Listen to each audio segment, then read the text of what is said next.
가상 세상을 실제 경제 활동으로 끌어들이는 사람들도 있습니다.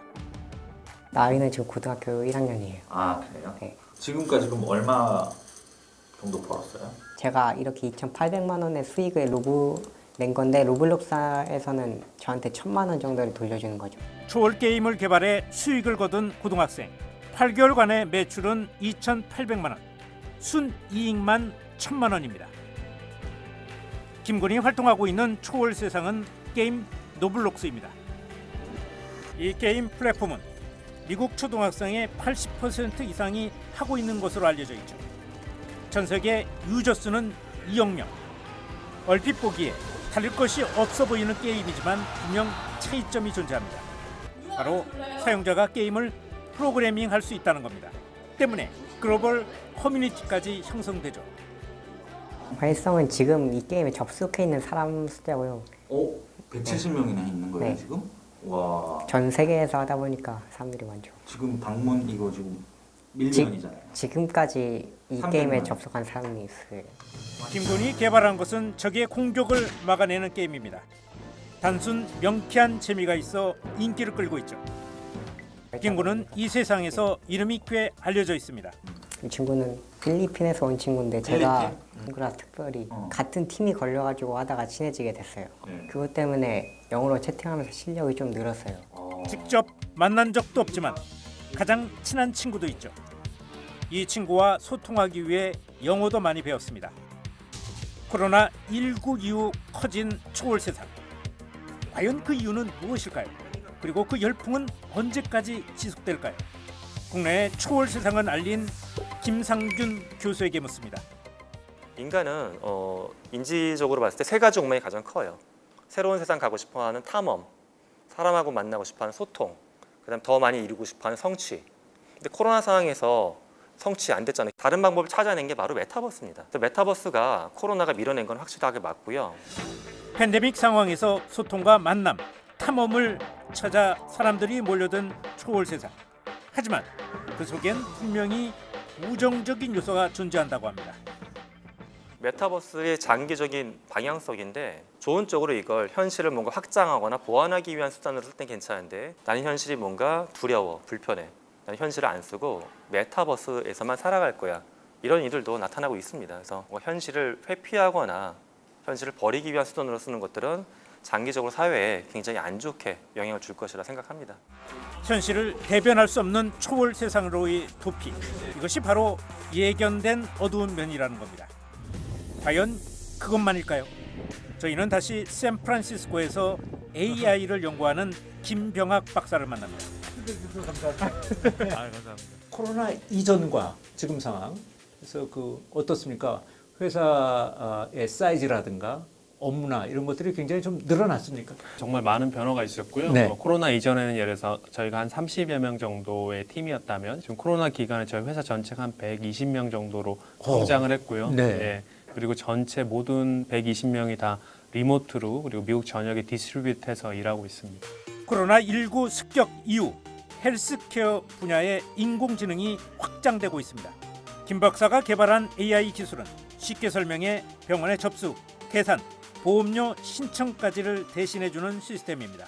전반적으로 미국의 그 병원비가 사회적 큰 문제거든요. 그러니까 예. 미국의 개인의 재정 파산의 제1 이유가 65%가 한국과 다르게 병원비거든요. 너무 높아서 예. 개인 재정 파산인데 예, 그 이번에 부분은 사실은 코로나 사태에서도 미국 사례를 맞습니다. 보면서 저희 깜짝 놀라고 있는데. 그래서 저희는 이제 이런 걸 도입해서 병원들이 운영비를 좀 낮춰서 결론적으로는 쭉 돌아와서 환자들 개인의 그 부담도 좀 줄일 수 있도록 그걸 네. 저희는 이제 바라고 있습니다. 이제 코로나 기간 동안에 원격 진료에 대한 관심, 또 원격 진료에 대한 도입 같은 것들이 미국 내에서 굉장히 많이 활발하게 이루어지고 있다. 네. 그렇게 얘기를 들었습니다. 미국에선 코로나 이후 원격 진료가 46%, 관심은 76%나 증가했다는 조사가 나왔습니다. 원격 진료를 경험해 본 사람 중 40%는 코로나 이후에도 원격 진료를 받을 의향이 있다고 답했습니다.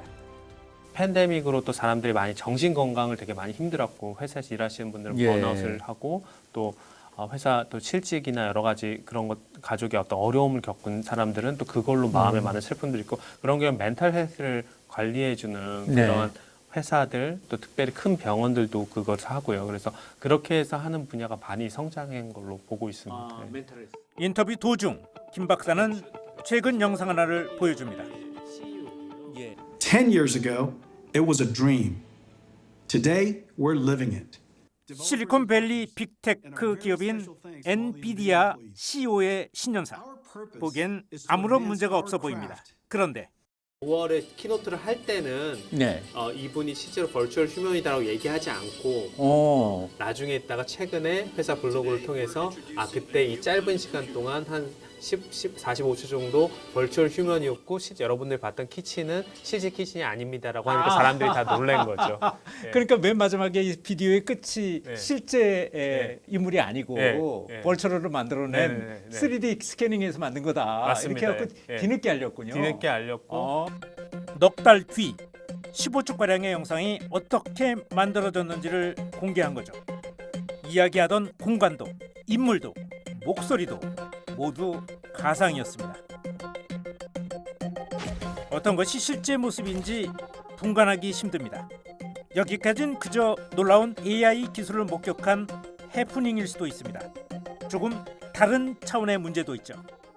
제가 다르게 얘기 드린 그 다큐멘터리는 좀 컨트로버셜하게 죽은 사람의 목소리를 이렇게 만들어내는 게 네네. 만들어서 쓰는 게 좋으냐 안 좋으냐 하니까 그 부분은 조금 사람들이 좀 다르게 받아들였던 것 같습니다. 그렇군요. 예, 다르게 받아들였다는 거는 좀 안 좋게 생각하는 사람도 있었다라고. 있었습니까? 예. 왜냐하면 그 앤서니 셰프를 좋아하는 사람도 팬도 너무 많다 보니까 예, 그렇게 했던 것 같습니다. 예. 미국 요리사이자 방송인인 앤서니 보데이.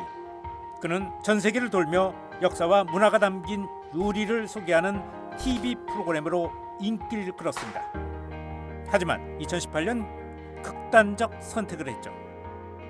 이후 그의 생애를 담은 다큐가 제작됐는데 사망한 그가 친구에게 보낸 이메일이 앤서니 보데인의 목소리로 방송을 탑니다.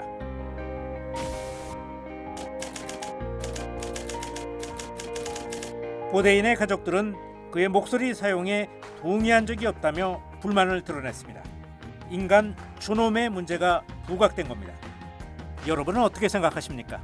마음만 먹으면 목소리든 얼굴이든 쉽게 복제할 수 있는 세상.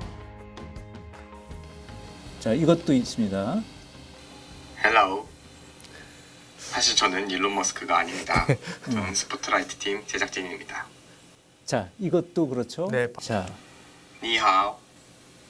사실 저는 성룡이 아닙니다. 저는 스포트라이트 팀 제작진입니다. 그래서 이 부분은 딥페이크에서도 이 부분이 움직이는 거를 이제 만드신 거죠. 그런데 문제는 그 딥페이크라는 것이 그런 어떤 기술적인 어떤 것이 아니고 실제로는 사회에서 쓰일 때는 좀 부정적인 의미로 좀 맞습니다. 사용되는 네. 것은 대부분의 경우가 포르노 쪽에 쓰인다 이 말씀하셨는데. 네, 90몇 % 이상이 딥페이크로 만들어졌다고 이렇게 되는 비디오들을 쭉 조사를 했더니 그중에 90%가 포르노그래피였다라는 게 최근에 이제 서베이 결과였었습니다. 날로 발전하는 AI 기술이 포르노 분야에 가장 많이 쓰이고 있는 현실. 초월 세상 속의 범죄가 현실의 범죄가 될 수도 있습니다. 새로운 범죄가 많이 발생을 하고 있습니다. 과거에도 보게 되면 스마트폰이 등장하면서 보이스피싱이 폭증했는데 여기서도 사람과 사람이 소통하고 신뢰관계를 형성할 수 있는 새로운 채널이 열리다 보니까 이 신뢰관계를 역용해가지고 사기치는 사람들도 많이 있고요. 또는 이제 성과 관련된 범죄들도 많이 나타나고 있어요. 근데 이런 것들이 현재 메타버스 플랫폼이 갖고 있는 기능적인 어떤 구조나 정책상 잘 통제가 안 됩니다. 이런 범죄에 노출되어 있는 이들이 굉장히 많이 있죠. 단순히 윤리 기준을 넘어선 법적 규제가 필요하다는 겁니다. 저한테도 이제 몇 군데 국회의원분들 사무실 통해서 연락이 오는데 나는 이런 법 준비합니다, 이런 법 준비합니다 해서 얘기를 하시더라고요. 그러니까 지금 준비 작업 중이신 걸로 저는 이해를 했습니다. 사실상 못 따라가고 있는 거죠. 이제 법적인 그렇죠. 그 규제라든지 뭐 그런 것들이. 법적 규제가 뛰어들 틈도 없이 빠르게 초월로 가고 있는 세상. 과연 초월 세상은 어디까지 돌이킬 수 있고 어디까지 돌이켜야만 하는 걸까요? 저는 메타버스 시대가 왔다라고 봅니다. 저는 인류가 싸우는 대표적인 이유 중에 하나가 더 갖고 싶어서 그런 것 같아요. 근데 결국 지구는 한정되어 있잖아요, 물리적으로. 그러니까 더 갖고 싶은 싸움을 좀 더 말리기 위해서는 무한한 공간을 열어주는 게 어떨까 싶습니다. 메타버스는 끝없이 탐험할 수 있는 공간이니까 여기서 싸우지 말고 각자의 꿈을 디자인해 보면 좋겠습니다. 스티브 잡스의 말이 생각납니다. 미래에 무슨 일이 일어날지 정확히는 맞히기 불가능하지만 어디로 향하고 있는지는 느낄 수 있다고. 팬데믹 이후의 상황은 정확히 알 수 없지만 코로나19와 공존하는 지금이 추월 세상을 어떻게 만들어가야 할지 고민할 때입니다.